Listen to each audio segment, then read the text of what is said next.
Hai guys, balik lagi bareng aku Arisa. Apa kabar semua hari ini? Semoga selalu sehat ya. Terpenting jaga selalu kesehatan guys. Jangan lupa lo minum air putih banyak-banyak. Tapi jangan kebanyakan, nanti kembung bahaya. Oke? Video kali ini ya aku mau ngajak teman-teman untuk melihat satu video di mana ini tanggapan Amin tentang keputusan KPU ya. Pengumuman Pilpres kemarin 2024 ya. Kita langsung gas ke videonya karena aku juga penasaran seperti apa tanggapan dari teman-teman netizen juga. KPU telah mengeluarkan pengumuman resmi yang hasilnya dalam versi KPU. Sejak awal kita semua telah melihat dan menemukan begitu banyak bahasa apa lagi Bapak keluarkan itu loh. Udah diketapkan kan dari KPU bahwa Pak Prabowo sama Mas Gibran sudah jadi Presiden Indonesia dan Wakil Presiden Indonesia. Sudah segala sesuatunya sudah ditetapkan. Keputusannya bahwa Presiden terpilih 2024 sampai 2009 itu adalah Pak Prabowo sama Mas Gibran. Apalagi? Muter-muter Bapak cakap kayak baling-baling bambu Bapak. Bapak itu nggak malu apa sama caleg-caleg yang gagal itu, orang tuh legowo. Hah? Ketua partai Bapak sendiri udah mengucapkan selamat dan menerima hasil keputusan. Dari hasil keputusannya KPU bahwa presiden terpilih itu Pak Prabowo, wakil presiden terpilih itu Mas Gibran. Apalagi ini bulan puasa Pak, janganlah membuat rakyat Indonesia ini berdosa mengetik video Bapak aja gitu loh. Hah? Saling memaafkan, saling legowo, udah. Kalau memang ada nggak ada kecocokan, memang ada kecurangan, di MK nanti digugat Pak, di MK. Kemarin pun udah ada dikasihkan sidang dari KPU, kalian saksi-saksi kalian nggak bisa menunjukkan bukti banyak tentang kecurangan kalian, cuma katanya. Nggak capek kalian perasaan melihat itu semua? Capek kenapa kalian kutanya dulu? Udah legowo lah, saling memaafkan. Ini bulan puasa, bulan yang suci, dimana kita waktunya kita bersatu. Bersatu kita untuk rakyat Indonesia, untuk kedepannya lebih baik lagi. Macam betul aja semua itu. Udahlah ya, udah cukup lah perang-perangan anak abah, anak jenderal, anak ini, anak itu. Legowo aja udah. Walaupun partai-partai mendukung Bapak itu semua nanti pun balik lagi mengarah ke tempatnya Pak Prabowo. Gak malu Bapak, tak apa-apa yang Bapak sangkut-sangkut pautkan sana-sini capek Bapak betul. Udah legowo, saling memaafkan, terima hasil KPU, udah selesai. Nanti kalau ada masalah pun di MK pun ya tetap juga menang sih Bapak Prabowo.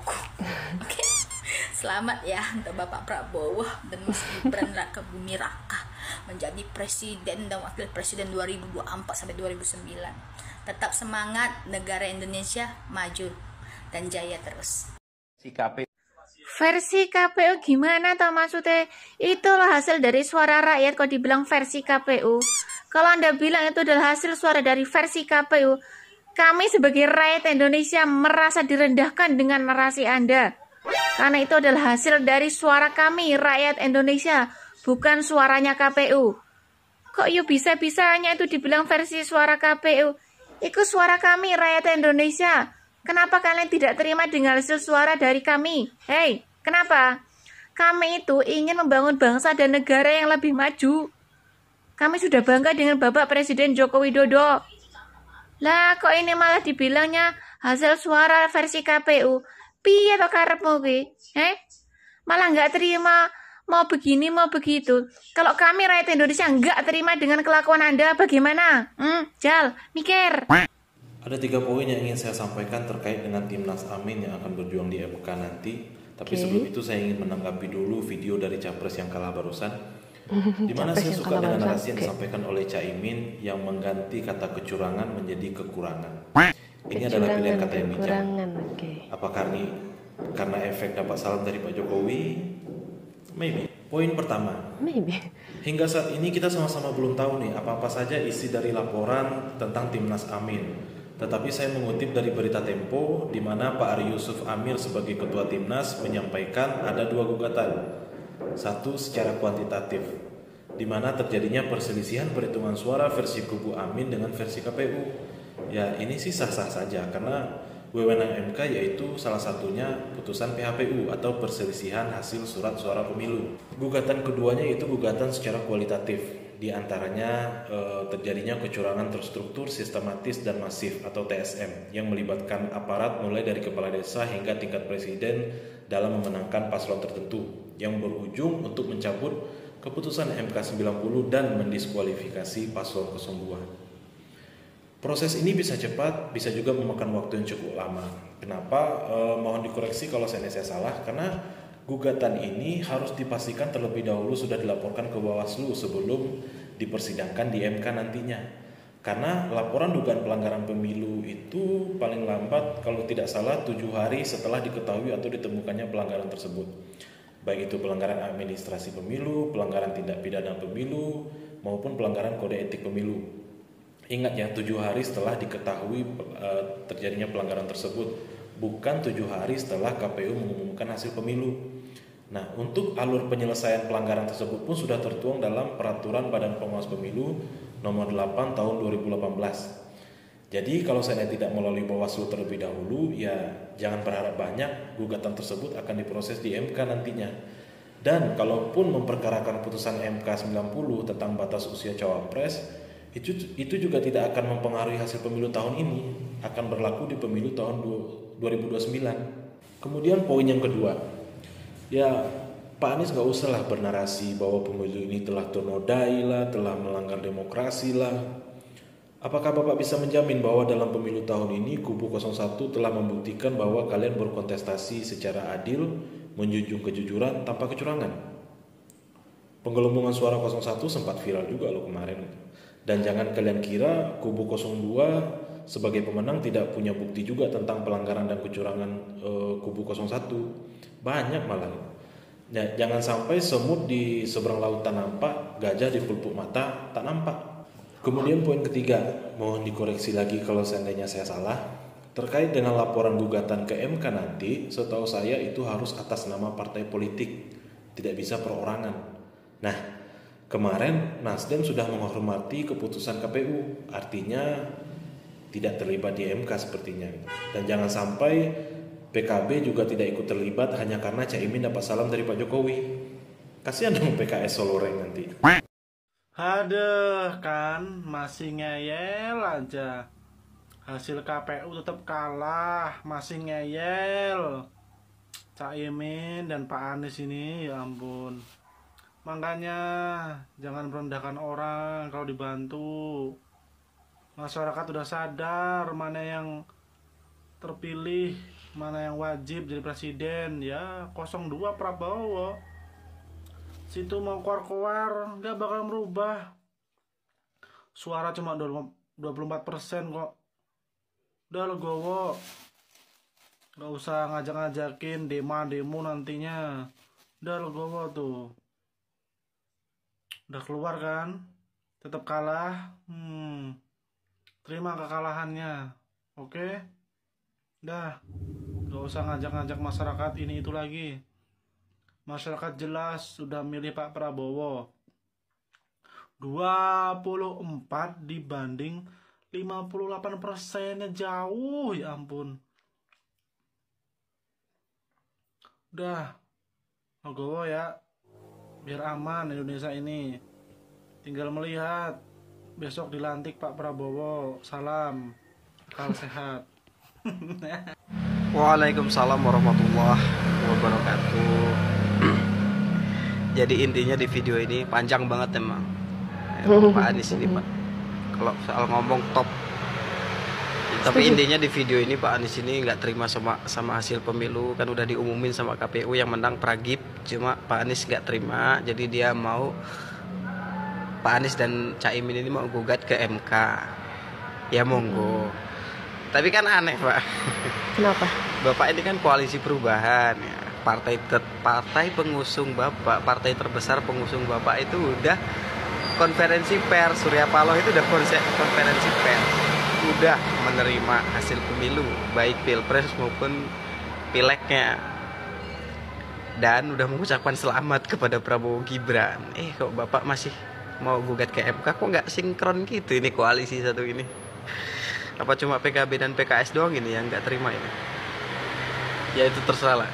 Bapak mau gugat ke MK, ya udah, terserah lah, gunakanlah apa hak-hak itulah, gunakanlah apa alat-alat itu buat menggugat kalau mau menggugat. Tapi ya walaupun kita udah tahu ujungnya pasti juga nggak bakal gol, karena kemarin sidang pleno sama KPU aja suruh buktiin mana yang curang kagak bisa buktiin. Jadi udahlah, ujungnya juga pasti nol. Ya nggak apa-apa kalau yang Pak Anies masih mau berusaha, terserah. Tapi itu anak buah Bapak yang di depan gedung KPU ditarik aja Pak, udah Pak, jangan disuruh demo-demo itu anak-anak Abah itu.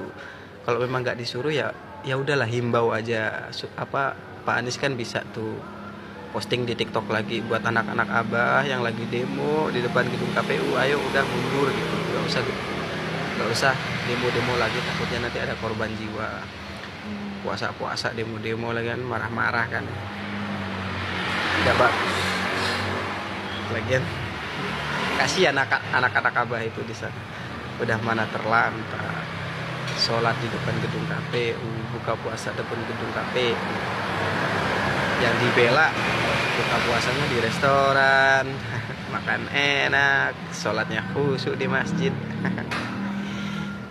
Kasihan Pak anak-anak Abah Pak, ayo tarikin itu anak-anak Abah itu, tarikin udah Pak, nggak usah demo-demo lah, kasihan lah, mau lebaran mau Abah lagi puasa gini, takutnya ada korban jiwa, udah suruh mundur gitu, udah tungguin hasil gugatan aja nanti di MK gitu loh, walaupun ya ujungnya pasti nol. Gini loh Pak ya, kalau Bapak sudah mengatakan seperti ini, berarti Bapak harus siap untuk bertanggung jawab ya. Kalau semisal ada demo yang lebih besar lagi ya, terus masa yang lebih besar lagi, itu kan akan menimbulkan gesekan dan pasti akan menimbulkan korban ya. Bapak harus siap untuk bertanggung jawab gitu loh. Karena Pak ya, sebelum Bapak berorasi seperti ini, kemarin udah ada korban 47 orang, nggak tahu 47 atau berapa itu, lupa aku, muncul kok di TikTok saya ya, dan itu akan bertambah mungkin karena orasi Bapak ini bukan menebar air, tapi menebar bensin gitu loh. Jadi semisal nanti kalau berjatuhan korban ya Bapak harus siap dan harus bertanggung jawab, karena menurut pendukung Bapak ini tuh bukan hanya sekedar orasi aja gitu, ini sebuah kayak persetujuan kalau kita harus demo seperti itu ya. Makanya bener kata Andi, sampean ini berbahaya sekali Pak. Dan aku berdoa sekali ya, di bulan Ramadan yang suci ini, aku berdoa semoga Pak Jokowi dan beserta keluarganya, Pak Prabowo beserta keluarganya, terus TNI dan Polri beserta keluarganya, semoga ya kalian sehat-sehat selalu. Amin. Dan KPU beserta keluarganya dan seluruh jajaran Bawaslu, semoga kalian itu sehat, kalian sehat-sehat lah sampai masa pelantikan nanti, dan setelah masa pelantikan nanti semoga kalian tetap sehat selalu. Aku tahu kok kalian udah di jalan kebenaran, tapi ya memang seperti itu ya, kalau kita terlalu membebaskan demokrasi, dia akan menjadi liar dan seperti inilah ya. Makanya kenapa aku lebih suka Bapak Prabowo Subianto, karena beliau menebarkan kebaikan, menebarkan kenyamanan, menebarkan kedamaian. Terima kasih Bapak Prabowo sudah menjadi ikon, udah menjadi idola. Walaupun Bapak dikritik sana sini, Bapak dihina sana sini, Bapak difitnah sana sini, Bapak diam aja, Bapak diam aja, dan aku yakin kalau kebaikan itu bakalan muncul pada saatnya ya. Jadi jangan takut. Kami ya 96 juta orang akan mendukung Bapak kalau semuanya ada demo Pak. Buat teman-teman komen ya di kolom komentar, kita buktikan kalau 96 juta orang itu adalah orang ya, bukan hanya yang di JIS kemarin katanya kan ratusan juta, tapi ya tahu sendirilah ya, yang tahu-tahu aja. Kita buktikan ya teman-teman ya, 96 juta orang, itu adalah manusia, itu adalah WNI asli Indonesia, dan semua rakyat Indonesia mencintai Bapak Prabowo Subianto. Kita sudah mendengarkan komentar dari teman-teman netizen terkait sikap Amin terhadap keputusan KPU gitu ya. di situ Amin akan mengajukan ke MK gitu ya. Dan itu haknya mereka gitu ya, hak setiap orang gitu, haknya Amin juga gitu untuk mengajukan gugatan ke MK gitu ya. Dan ya sebenarnya video dari Amin itu, sikap Amin tadi ya menanggapi keputusan KPU itu panjang guys, jadi aku nggak masukkan ke sini, cuma beberapa aja gitu ya. Kalau misalnya teman-teman mau lihat, teman-teman bisa cari di TikTok, ada banyak ya. So kalau menurut kalian gimana nih komentar dari teman-teman netizen terhadap sikap Amin ya, terhadap sikap Amin tentang keputusan KPU gitu? Coba ketik di kolom komentar. Dan aku juga ucapin terima kasih banyak buat teman-teman yang sudah setia bersama Arissa Sebastia, selalu ngikutin aku. Kayaknya sekian dulu video dari aku, sampai jumpa di video selanjutnya.